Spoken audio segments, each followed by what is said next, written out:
dual wielding blades today. All right, so there is a very big question about the upcoming Wheel of Time show, and that is, is it gonna be good? A lot of people saying no without seeing it. A lot of people saying yes without seeing it. We don't really know. But what I want to address here today is what I think the biggest hurdle for the Wheel of Time show is actually going to be. Because surprise, surprise, it's probably not what you think. A lot of people are already feeling a lot of things about the casting. I've done the research of looking into these people's past performances. A lot of them bring a lot to the table, and I'm not particularly someone who cares that much if they actually look like how I pictured the characters. Especially because, if the show's a success and it goes like 8 seasons, they're going to overtake how you pictured the characters in your head. Or they won't, and you'll just have 2 separate interpretations of the character, but they're going to become the characters. Or the most common fan interpretation of the characters, if it gets a couple seasons, is what I mean. Because, we're going to welcome in way more new fans than already existing ones if this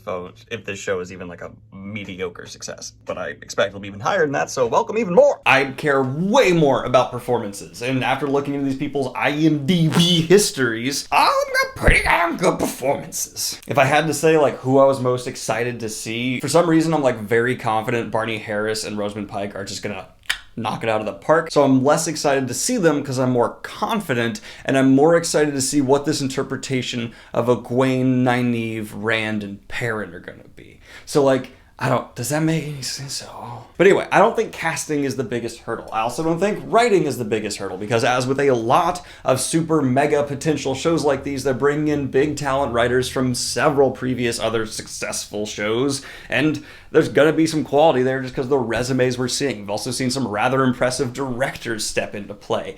That's neat. And in terms of the look of the show, with this budget, it's probably gonna look pretty darn good. So I'm not concerned on those fronts too much. Obviously as a fan, I'm still a little bit nerve that something could go wrong and maybe these things won't come across as well as they should, but these aren't what I'm most afraid of. Some people are really afraid of the length of the series, but really you can condense it down effectively, especially if you have smart writers to start telling the stories that need to be set up earlier on. And even that's not the biggest hurdle. Even if you just get 7 seasons, I think you can tell a decent to good version of the Wheel of Time story in 8 seasons. 7 or 8.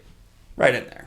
You just gotta be really, really good at writing this show. No. None of that cracks my top worry. You know what my real top worry is? Robert Jordan's writing. Now, I think Robert Jordan is a fantastic writer. I really do not like it when people conflate easy to read with not well written, and dense to read or difficult to read with well written. Often the opposite is true, but yeah, Robert Jordan's prose, I think, are very easy to read and very beautiful in some ways. That's my honest interpretation there, but that's not what I'm saying. No, it comes down to tone. Because largely the fans I've seen are getting ready to see some changes from what they interpret the original story to the show. I think a lot of people are ready for that. But I don't think many people have considered the disconnect between how Robert Jordan focuses your eyes as the reader with his writing's choices versus what's actually happening in the story. Because again, Wheel of Time is a series that frequently has people saying it's borderline YA, it's so lighthearted. And that's true in one sense, where Robert Jordan does not focus too much on horrific, gory details. But they are still there. He just isn't like Martin, where he's going to point your head at it as the reader and go, "Lah!" Instead, he often will do a fade to black or just describe it in a less gruesome way. I mean, hell, even the way he describes sword fights are these flowery, beautiful things while people are being cut to hell. But throughout the actual Wheel of Time series, if they choose to adapt it faithfully, I think it could actually really surprise fans how dark a faithful Wheel of Time adaptation would come across. I think notoriously the darkest moment in the Wheel of Time, without getting into spoilers or specifics, so you still don't know why or where this is happening, but we have a main protagonist cut off the hands of someone, or a hand, and say, "If you do not tell me what I want to know, I will cut off each of your hands and feet and leave you unable to function for yourself, nothing. Now tell me what I want to know." And that's one of the good guys. But Jordan doesn't focus on it too much, but that's pretty dark. I'm not going to get into spoilers here, but just think of some of these broad concepts. The White Cloak torturers need to have some pretty explicit torture scenes. There is sexual assault within the Wheel of Time. There is horrific violence that happens repeatedly, as well as several scenes that are built to be like horror. The Fades themselves and Trollocs are monstrous in concept. Drakkar are straight out of a nightmare. But Jordan has this kind of almost numbing to somewhat of an extent to just how brutal what happens in the page can be. And I think that's going to cause some fans to actually be somewhat shocked by a more faithful adaptation if they do go that way.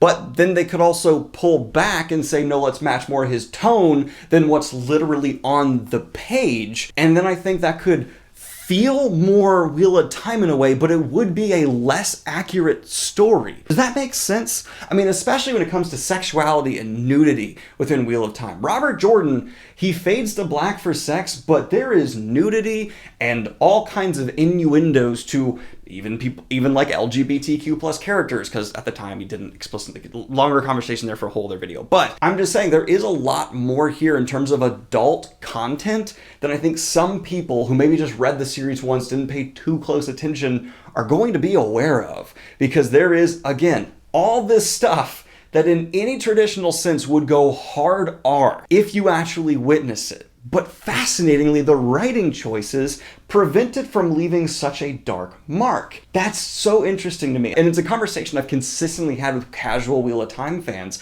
where I start pointing out some of the darker stuff that happened in the series, and they're like, wow, this really is like horror, almost grimdark if you told it another way. And yeah, that's the beauty of a talented author deciding how his story's gonna come across through fantastic skill with the pen, but it leaves a difficulty for the Amazon writers. Should they explicitly show in a way that Robert Jordan did, but muted with how he focused the lens, or should they try to go for a more tonal accuracy and not show the stuff at all and kind of flat out remove that element from the Wheel of Time? Because just think of some of the stuff the Forsaken did. Think of how bloody battles against Trollocs are, Trolloc cookpots, things like this.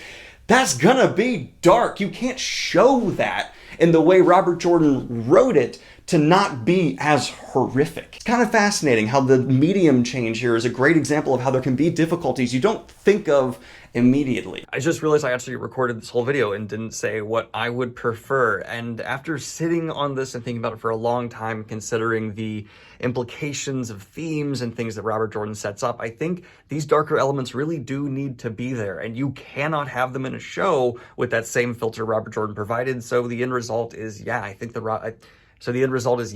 Wheel of Time show needs to be a bit darker, especially because I'm also a fan of those horror elements being there, and I want them to be played up. I think it makes the Wheel of Time distinct and stand out.